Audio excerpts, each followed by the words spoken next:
So we begin our journey of aging with a question that mankind has asked since we've had mankind, and that is, what's the meaning of life? And we continue to ask that question and get lots of different answers. And the interesting piece is that there is no one right answer, but each one of us has our own individual take on it. So, a couple of the questions that we're going to be looking at this semester is what old age has from the standpoint of a meaning to society, and every society seems to have a different take on that.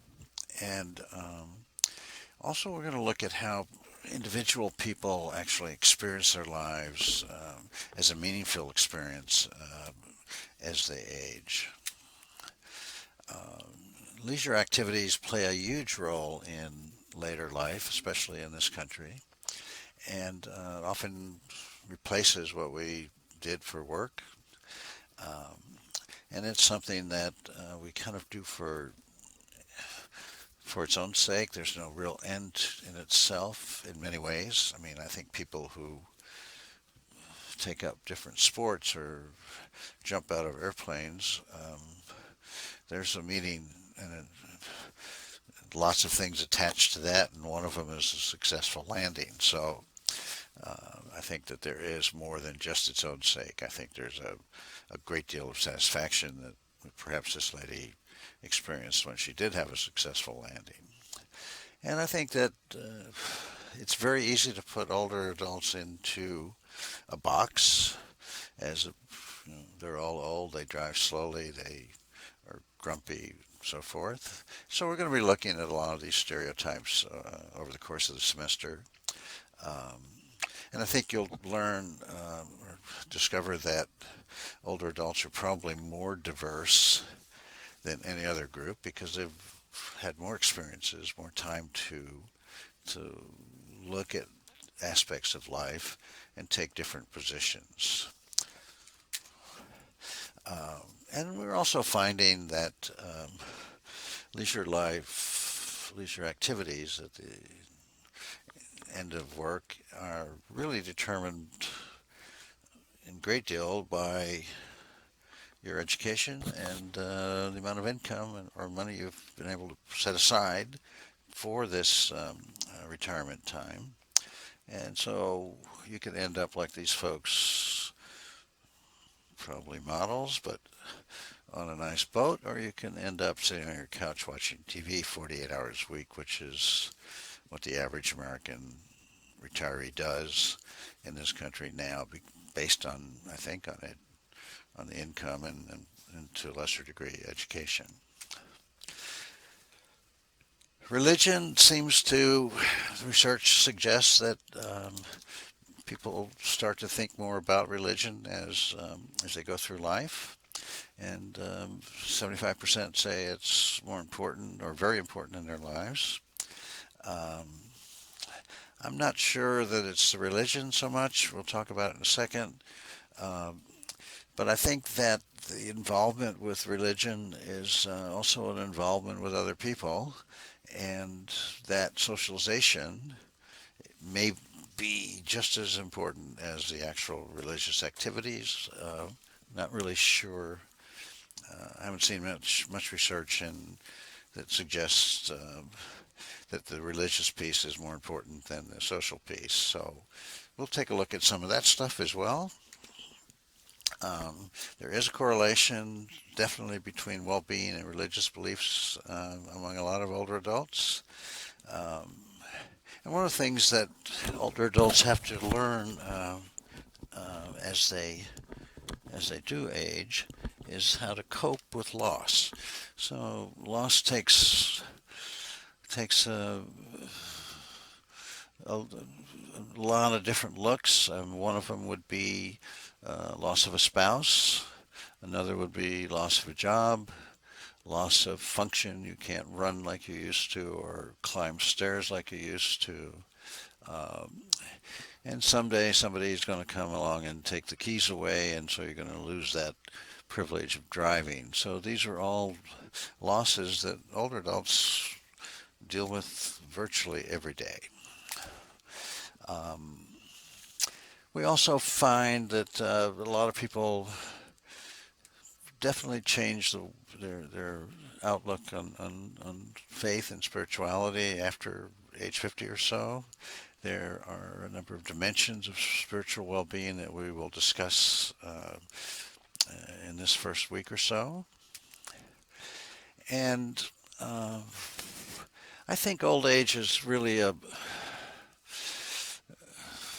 good way of discovering the meaning of life for the individual. And by that I mean, what things have they done in their lives as they have an opportunity to reflect on them that have made a difference, that have been meaningful to them. And so also, as older adults, we tend to, and I put myself in that category, we tend to develop these thoughts individually rather than in some sort of a group setting or conforming to what society may expect of us. When I was younger, I wanted to be like everybody else. I didn't want to be different because it was there were consequences to trying to be different. And now, when I'm older, I really don't think too much about that.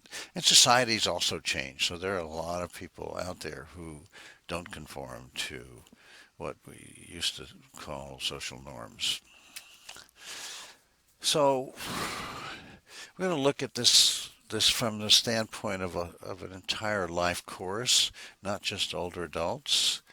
And part of what you'll be able to get involved with, I think, is to interview an older adult at some point later in the semester, see what the history of that older adult is, and then be able to take a snapshot of how they are now and make the connection between uh, their lives, their experiences, their outlooks, and how they've turned out the day you talk to them. It's a number of readings on each of these chapters, and I highly suggest you have a look at them. Uh, this first one by Simone here is kind of an interesting notion that can I become someone different while at the same time still remaining who I am? And I suspect that that's probably true. Not so easily defined. What parts do you still hold on to? All the research shows that one of the things that does not change as we age is personality. So if you run into a grumpy old person, odds are pretty good that they were a grumpy young person at one point. And so that's very interesting notion that we will kind of kick around a little bit. The next reading talks about staying engaged and involved in society as we age. And a few years ago, not too many years ago, it was kind of considered, okay, Harry's 65, so we'll retire him on Friday. And, Monday morning, Harry wakes up and is not quite sure what to do with himself. I mean, he may be happy for a few months, play some golf, do some traveling, but the meaning of what he was doing in his job and the rest of his life, maybe raising kids, is not there. And it leaves kind of a vacuum that we try to fill in different ways. So that too is changing with what society is changing as well. So there's a lot of people kicking around the idea of successful aging. It could be called optimal aging. There's a number of other uh, ways to describe this process. Um, so we're going to be asking you to think about what your old age looks like in an ideal situation. Um, and be going to ask you to be realistic about it and what other possibilities there are. One thing I do know is that successful aging absolutely includes a smile. Fourth reading, Measure of My Days, deals with Maxwell's interesting comment here that old age is a time of heroic helplessness and a place of fierce energy is a real contradiction, and yet I suspect that both of those possibilities can exist in the same person. I'm still kind of working that out for myself. Something we'll get to think about and talk about. And then finally, we need to decide whether or not old age is simply a continuation of what we were as people in the middle of our lives in midlife. By then, we've established our value system and kind of have a moral compass, pretty much pointing in a similar direction through most of our life, or does there call for a change as we do grow older? We're staying on this planet a lot longer than we used to.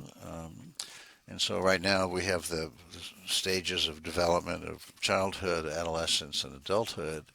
And there are a lot of people out there calling for an additional level called elderhood.